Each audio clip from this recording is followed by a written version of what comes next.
ദൈവനാമത്തിന് മഹത്വം ഉണ്ടാകട്ടെ. നാഷണൽ അപ്പോസ്തോലിക് മീഡിയയുടെ വചനധ്യാനത്തിലേക്ക് ക്രിസ്തുയേശുവിൻ്റെ ധന്യനാമത്തിൽ ഏവർക്കും സ്നേഹവന്ദനം. ഇന്നത്തെ അല്പസമയത്തെ ധ്യാനത്തിനായിട്ട് എടുത്തിരിക്കുന്ന വേദഭാഗം 22-ാം സങ്കീർത്തനത്തിൻ്റെ അവസാന ഭാഗമാണ്. 22-ൻ്റെ 22-ാമത്തെ വാക്യം മുതൽ 30 വരെയുള്ള വാക്യങ്ങൾ. ഇത് കർത്താവിൻ്റെ ക്രൂശീകരണത്തിന് ശേഷമുള്ള ഉയർത്തെഴുന്നേൽപ്പിനാൽ സാധിച്ചെടുത്ത ജയോത്സവത്തെക്കുറിച്ചാണ് പറയുന്നത്. ഇവിടെ ദാവീദ് ദൈവത്തെ സ്തുതിക്കുകയാണ്. തൻ്റെ പ്രാർത്ഥന കേട്ടു. ആ പ്രാർത്ഥന കേട്ട് കർത്താവ് എനിക്ക് ഉത്തരം അരുളിയതുകൊണ്ട് ഞാൻ സഭാമധ്യേ കർത്താവിനെ സ്തുതിക്കും എന്നുള്ള കാര്യമാണ്.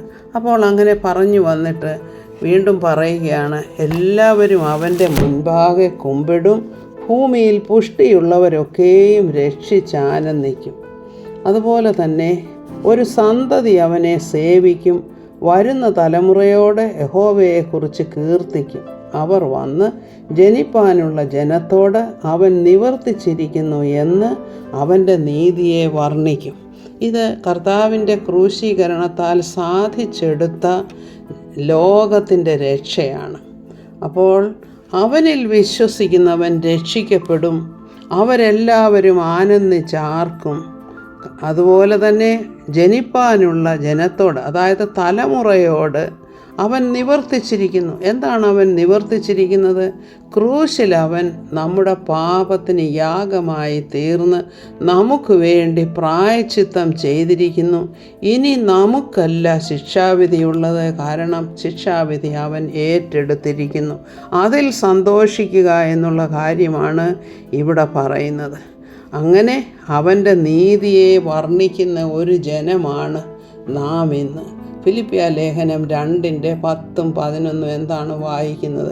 അങ്ങനെ യേശുവിൻ്റെ നാമത്തിങ്കൽ സ്വർലോകരുടെയും ഭൂലോകരുടെയും അധോലോകരുടെയും മുഴങ്കാലൊക്കെയും മടങ്ങുകയും എല്ലാ നാവും യേശു ക്രിസ്തു കർത്താവെന്ന് പിതാവായ ദൈവത്തിൻ്റെ മഹത്വത്തിനായി ഏറ്റുപറയുകയും ചെയ്യേണ്ടി വരും. ഇത് നമ്മളൊന്ന് താരതമ്യം ചെയ്യുമ്പോൾ മനസ്സിലാകും. ഇത് തന്നെയാണ് ദാവീദ് ഇവിടെ പ്രാർത്ഥനയായിട്ട് പറഞ്ഞിരിക്കുന്നത്. വരുവാനുള്ള തലമുറ അവനെ സേവിക്കും. ദാവീദ് പറയുന്നു, ഞാൻ അവനെക്കുറിച്ച് സഹോദരന്മാരുടെ മധ്യേ പ്രസംഗിക്കുമെന്ന്. അതുപോലെ തന്നെ കർത്താവ് എന്താണ് മരണത്തിന് മുൻപായിട്ട് പറഞ്ഞ കാര്യം? അത് പ്രത്യേകിച്ചും കർത്താവിൻ്റെ ക്രൂശിലെ മൊഴികളിൽ ഇതൊക്കെയും പറയുന്നുണ്ട്. പാപക്ഷമ കൊടുത്തു, അതുകൂടാതെ തന്നെ ഞാൻ നിവർത്തിച്ചിരിക്കുന്നു എന്ന് പറഞ്ഞു. കാരണം ന്യായപ്രമാണത്താലുള്ള നീതി അവൻ നിവർത്തിച്ചു. അത് നമുക്ക് വേണ്ടിയാണ് ചെയ്തത് എന്ന് മനസ്സിലാകും. അപ്പോൾ കർത്താവ് ക്രൂശീകരണത്തിന് മുൻപായിട്ട് പറഞ്ഞ ഒരു കാര്യമുണ്ട്. യോഹന്നാൻ്റെ സുവിശേഷം 12-ാം അധ്യായം 32-ാമത്തെ വാക്യം ഇങ്ങനെയാണ് പറയുന്നത്, ഞാനോ ഭൂമിയിൽ നിന്ന് ഉയർത്തപ്പെട്ടാൽ എല്ലാവരെയും എങ്കലേക്ക് ആകർഷിക്കും. എന്താണ് ഭൂമിയിൽ നിന്ന് ഉയർത്തപ്പെടുക എന്ന് വെച്ചാൽ? കർത്താവ് ക്രൂശിതനായി, ഇനി മരിച്ചു, അടക്കപ്പെട്ടു. എന്നാൽ കർത്താവിനെ ഒരു ഗ്രേവ് അല്ലെങ്കിൽ കല്ലറയ്ക്ക് അവനെ ഉൾക്കൊള്ളാൻ സാധ്യമല്ല. കാരണം അവനെ മരിച്ചവനായിട്ട് അവിടെ വെച്ചേക്കുക എന്നുള്ളതല്ല ദൈവത്തിൻ്റെ ഉദ്ദേശം. അപ്പോൾ എന്താണ് സംഭവിച്ചത്? ഞാൻ ഭൂമിയിൽ നിന്ന് ഉയർത്തപ്പെട്ടു. ആദ്യത്തെ ഉയർത്തപ്പെടലെന്ന് വെച്ചാൽ ക്രൂശിതനായി ഭൂമിയിൽ നിന്ന് ഉയർത്തപ്പെട്ടു. പിന്നീട് കല്ലറയിൽ വെച്ച് കഴിഞ്ഞിട്ടും അവിടെ നിന്നും ഉയർത്തപ്പെടുകയാണ്. എവിടേക്കാണ് ഉയർത്തപ്പെട്ടത്?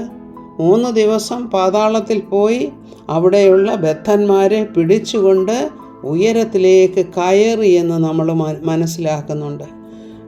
ഇപ്പോൾ ഭൂമിയിൽ നിന്ന് ഉയർത്തപ്പെട്ടാൽ എന്താണ്? എല്ലാവരെയും എങ്കിലേക്ക് ആകർഷിക്കും. ഇന്നും ആ ആകർഷണം തുടർന്നുകൊണ്ടിരിക്കുകയാണ്. ദൈവത്തിൻ്റെ സുവിശേഷം ഭൂമിയിലൊക്കെയും പ്രസംഗിക്കപ്പെടുകയാണ്. ജാതികളുടെ ഇടയിൽ അവൻ വിശ്വസിക്കപ്പെടുകയാണ്. എല്ലാവരും വിടുവിക്കപ്പെടുകയാണ്.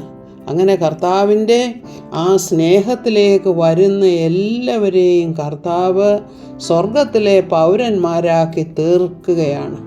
ഇതെങ്ങനെയാണ് സാധിച്ചത്? കർത്താവ് കാൽവറിയിൽ മരിച്ചത് കൊണ്ടാണ് ഇത് സാധ്യമായത്. കാരണം നമ്മുടെ പാപം കർത്താവ് ഏറ്റെടുത്തു.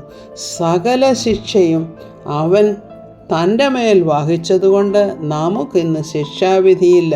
അപ്പോൾ നാം എന്താണ് ചെയ്യേണ്ടതെന്ന് വെച്ചാൽ, എബ്രായ ലേഖനം 12:2 മുതൽ 2-3 വാക്യങ്ങൾ ഇങ്ങനെയാണ് പറയുന്നത്: വിശ്വാസത്തിൻ്റെ നായകനും പൂർത്തി വരുത്തുന്നവനുമായ യേശുവിനെ നോക്കുക. തൻ്റെ മുൻപിൽ വെച്ചിരുന്ന സന്തോഷമോർത്ത് അവൻ അപമാനം അലക്ഷ്യമാക്കി. എന്താണ് സന്തോഷം? നാം എന്നുള്ള ഒരു സന്തതി അവന് ജനിക്കും. അതായത് യഹോവയെ ഭയപ്പെടുന്ന, ക്രിസ്തുവിനെ സ്നേഹിക്കുന്ന ഒരു സന്തതി അവനുണ്ടാകും.